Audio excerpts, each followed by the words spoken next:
দেখেন, আমরা সবাই বলি কালো কোটের শক্তি অনেক বেশি। সবাই প্রত্যাশা করে যে আমরা যারা আইনজীবী, আমাদের নীতি নৈতিকতা, আমাদের মানসিকতা, আমাদের পেশার যে সম্মান সর্বক্ষেত্রে আমরা বজায় রাখবো। বা দুর্ভাগ্যজনকভাবে বার কাউন্সিলের পক্ষ থেকে আমরা জেনারেল নোটিফিকেশন করেছি, আইনজীবীর ড্রেস পরে বিভিন্ন জন টিকটক করছে, আইনজীবীর ড্রেস পরে বিভিন্ন জন বিজ্ঞাপন দিচ্ছেন, কেউ কেউ বলছেন আসেন আমি আপনাকে এতদিনের মধ্যে পরীক্ষায় পাশ করে দিব। এসব বার কাউন্সিলের কোনো আইনজীবী তার অবস্থান থেকে তার পেশাগত অসদাচরণ করতে পারেন না, এবং আইনজীবী শুধুমাত্র কোনো বিজ্ঞাপন দিয়েও করতে পারেন না। আমরা এখানে অনেকে শুভেচ্ছা জানিয়েছি, এটা অন্য জিনিস, but that is not for attracting the clients. আমরা কিন্তু ক্লায়েন্টকে অ্যাট্রাক্ট করার জন্য বিজ্ঞাপন দিতে পারি না, কারণ আমরাও তো আপনাদের অন্যতম সংবাদের মাধ্যম তো আমরা তো আপনাদেরকে ব্রিফিং করি, আপনাদেরকে জানতে চান, এখানে বদরুজ্জামান বাদলকে জানতে চান, মোহাম্মদ আলীকে জানতে চান, শিশির মনিকে জানতে চান, সেটা একটা জিনিস। সুতরাং এমনও কিন্তু আমরা দেখছি। সুতরাং আমি বলতে চাচ্ছি, যত দিন যাচ্ছে সময়কালের মধ্যে আমাদের অনেকের নীতি নৈতিকতার এমন একটা পর্যায়ে গেছে যে সেখানে বার কাউন্সিলের পক্ষ থেকে এই ধরনের টিকটকারদের বিরুদ্ধে একটা সতর্কতামূলক ব্যবস্থা আমি স্বাক্ষর করে করতে হয়েছে।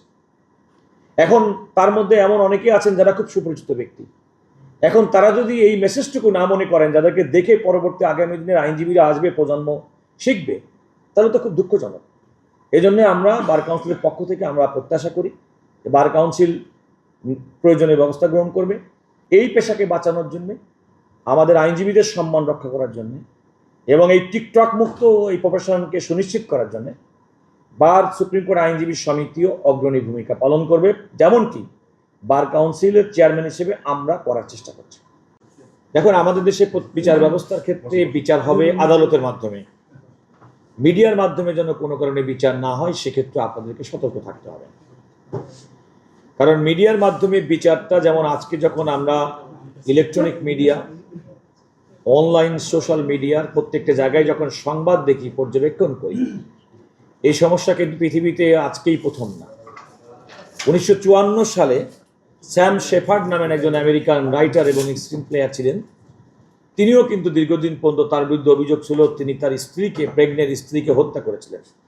সেই বিচারের ক্ষেত্রেও কিন্তু আদালত বলেছিল যে তৎকালীন সময়ে তার মতো একজন আলোচিত ব্যক্তির বিচারের ক্ষেত্রে তখন মিডিয়া এত বেশি অতিরঞ্জন করেছে, সেটাও তার বিচারকে প্রভাবিত করেছে।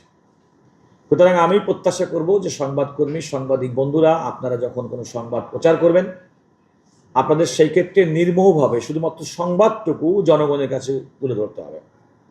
আমাদের সংবিধানে সংবাদপত্রের স্বাধীনতা কিন্তু সুনিশ্চিত, কিন্তু স্ট্রেইট ওয়ে ফান্ডামেন্টাল রাইটস কিন্তু না। এর কতকগুলো ক্ষেত্রে আমাদের যৌক্তিক বিধিনিষেধ, বাধা নিষেধ সাপেক্ষে কিন্তু এই যৌক্তিকতা। একদিকে যেমন জনগণ এবং প্রত্যেকটা মানুষের তথ্য জানার অধিকার আছে, তেমনিভাবে আপনার অবাধ সংবাদ প্রবাহ সেটাও যেন সুনিশ্চিত, সেটা একটা ব্যালেন্স আমাদের করতে হবে। আর শিশির মনিরের প্রসঙ্গটি নিয়ে আমি আরেকটি কথা বলতে চাই। উনি বলেছেন যে মামলা নিষ্পত্তি করার ক্ষেত্রে অ্যাডহক বিচারপতি।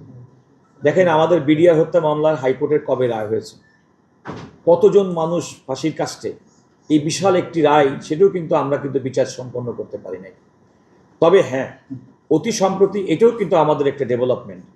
নারী এবং শিশু নির্যাতন দমন আইন, যে আইনের ভিত্তিতে এবং এই আইনের অধীনে মৃত্যুদণ্ডপ্রাপ্ত ব্যক্তিদের এবং সেই রেফারেন্সগুলো, আপিলগুলো নিষ্পত্তির জন্য বাংলাদেশের মাননীয় প্রধান বিচারপতি অতি সম্প্রতি একটি বিশেষ বেঞ্চ গঠন করেছেন। গত রোববার থেকে সেই বেঞ্চে 20টি মামলা এবং রামিসার মামলাটা আসলে কমপক্ষে 21টি মামলার বিচার হবে। আরও কয়েকটি বেঞ্চ আছে মৃত্যুদণ্ডের মামলা শুনানির জন্য। আমি প্রত্যাশা করব মৃত্যুদণ্ডের আসামি যারা থাকেন, যারা ভিকটিম পরিবার, তারাও যেমন বিচার চান, আবার যারা মৃত্যুদণ্ডের শিকার হয়ে দীর্ঘদিন পর্যন্ত মৃত্যুদণ্ডের প্রকোষ্ঠে বসবাস করেন, তাদেরও কিন্তু যত দ্রুত সম্ভব তাদের বিচারিক প্রক্রিয়ার মাধ্যমে হয় খালাস অথবা তাদের সাজা ভোগ করারও কিন্তু একটা রাইট রয়েছে, এবং এটা রাষ্ট্রের দায়িত্ব এটা সুনিশ্চিত করা। সেই পয়েন্টে আমি তার সঙ্গে সম্পূর্ণভাবে একমত। বর্তমানে একথাও সত্যি, দেখেন, আমরা এখন একটি রাষ্ট্র ব্যবস্থার মধ্যে এসেছি যে দীর্ঘদিনের ফ্যাসিবাদের উত্তর অন্তর্বর্তীকালীন সরকারের পরে বাংলাদেশের অবাধ, সুষ্ঠু এবং নিরপেক্ষ নির্বাচনের মাধ্যমে নতুন সরকারের যাত্রা শুরু হয়েছে, এবং নতুন সরকারের যাত্রা শুরুর দিকে অ্যাজ অ্যাটর্নি জেনারেল আমি প্রায় 3 মাস আমি দায়িত্ব পালন করেছি। কোনো মামলায় কোনো ব্যক্তির পক্ষে কিংবা রাষ্ট্রের যে প্রচলিত বিচার ব্যবস্থাকে বিন্দুমাত্র কোনো রকম ব্যত্যয় ঘটুক এমন কোনো রাজনৈতিক চাপ কিংবা এমন কোনো রাজনৈতিক প্রত্যাশা, এমনকি কোনো রাজনৈতিক কথা কেউ আমাকে আজ পর্যন্ত বলেননি। এ থেকে প্রমাণিত হয় যে বর্তমান সরকার, যারা দীর্ঘ বাংলাদেশের ফ্যাসিবাদের জাতাকলে পিষ্ট ছিলেন এবং যারা মনে করেন যে আগামী দিনে সুন্দর বাংলাদেশ উপহার দিবেন, তাদের পক্ষ থেকে আমার কাছে মনে হচ্ছে তারা বিচার বিভাগে স্বাধীনভাবে কাজ করতে দিতে চান। আমি অ্যাটর্নি জেনারেল অফিস এবং আমাদের অ্যাটর্নি জেনারেল অফিসকে অত্যন্ত স্বাধীনভাবে কাজ করতে চান। তাদের প্রত্যাশা হচ্ছে যে আমরা যে ক্ষেত্রে কাজ করব সেই ক্ষেত্রে সততার সঙ্গে কাজ করব।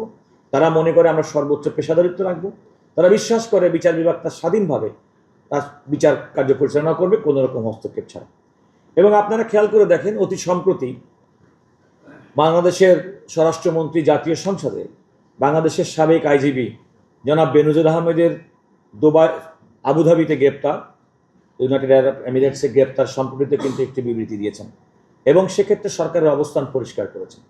অতি সম্প্রতি রামিসার যে নির্মম শিশু, যিনি ধর্ষণ এবং হত্যাকাণ্ডের শিকার হয়েছেন, সে ব্যাপারে রাষ্ট্রের প্রধান, সরকার প্রধান জনাব তারেক রহমান, তিনি এবং তার সরকারের যে রাজনৈতিক অঙ্গীকার, অবাধ, সুষ্ঠু এবং নিরপেক্ষ বিচার ব্যবস্থার মাধ্যমে প্রকৃত দোষীদেরকে সাজা দেওয়ার যে প্রক্রিয়া, সেটি কিন্তু দ্রুততম সময়ের মধ্যে সম্পন্ন হয়েছে। এখন বিষয়টি সুপ্রিম কোর্টে পেন্ডিং আপিল বিভাগে। অ্যাটর্নি জেনারেল অফিসের পক্ষ থেকে আমরাও কিন্তু বিশেষ কমিটি গঠন করেছি, বিশেষ সেল গঠন করেছি আইনজীবীদের, যেন দ্রুততম সময়ের মধ্যে এই বিচারের আপিলটি নিষ্পত্তি হয় এবং মানুষ যেন প্রকৃতপক্ষে যে রায়টি হয়েছে সেই রায়টির কার্যকর দেখতে চাই। কারণ অপরাধ যদি কোনো কারণে তার সুষ্ঠু বিচার না হয়, সাধারণ মানুষ যদি সেই বিচারটির যদি ফলাফল দেখতে না পায়, তাহলে আপনি যত বিচারই বলেন না কেন, সাময়িকভাবে এটা হয়তো মিডিয়া সেন্সেশন তৈরি করবে, কিন্তু চূড়ান্ত বিবেচনায় জনগণকে কিন্তু আশ্বস্ত করবে না। সুতরাং জনগণকে এই মর্মে আশ্বস্ত করতে হবে যে তারা কোনো অপরাধ ঘটলে সেই অপরাধের জন্য রাষ্ট্র যথোপযুক্ত ব্যবস্থা গ্রহণ করে, সুষ্ঠু তদন্ত করে, দোষী ব্যক্তিদের চিহ্নিত করে, তাদের বিচারের মুখোমুখি করে এবং বিচার বিভাগের দায়িত্ব হচ্ছে যত দ্রুততম সময়ের মধ্যে আসামিকেও যথোপযুক্ত সুযোগ এবং অধিকার দেওয়ার মাধ্যমে তার বিচারটা সুসম্পন্ন করা। আপিলের যে প্রক্রিয়া, আমাদের চেষ্টা থাকবে যত দ্রুততম সময়ের মধ্যে সেটা নিষ্পন্ন করা এবং এটা চূড়ান্ত বিবেচনায় এই রায়টি কার্যকরের দিকে যাওয়া। এটা হচ্ছে আমাদের রাষ্ট্রের পক্ষ থেকে দায়িত্ব। যে বর্তমানে আমরা যারা দায়িত্ব পালন করছি, আমরা কোনো রকম চাপ, কারো রাগ, কারো বিরাগ, কারো পছন্দ অপছন্দ কোনো কিছু আমাদের কার্যক্রমের ক্ষেত্রে কোনো রকম বাধা সৃষ্টি করছে না।